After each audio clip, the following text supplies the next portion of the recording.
नमस्कार.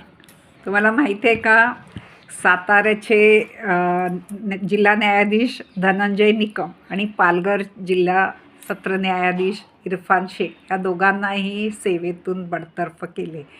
कारण त्यांना 1 ऑक्टोबरपासून पदमुक्त होण्यास सांगण्यात आले होते.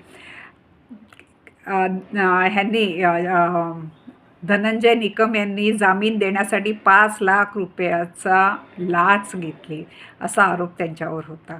आणि त्यांनी मग अटकपूर्व जामिनासाठी सुद्धा सत्र न्यायालयामध्ये आणि उच्च न्यायालयामध्ये धाव घेतली, पण त्यांना दिलासा मिळाला नाही. आणि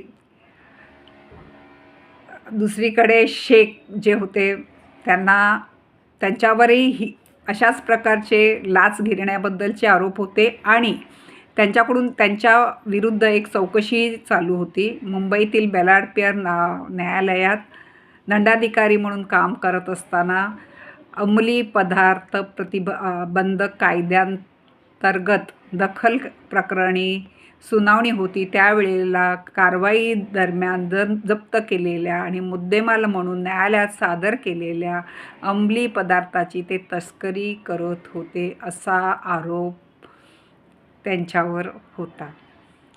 तर ह्या दोघांनाही त्यांच्या सेवेतून बडतर्फ करण्यात आलेलं आहे.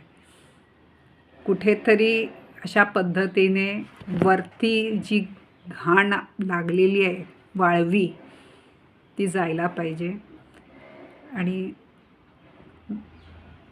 ती जाते 1% तरी. मला ते ऐकूनही बरं वाटतं आहे. तुम्ही माझं ऐकता ह्याबद्दल मला बरं वाटलं.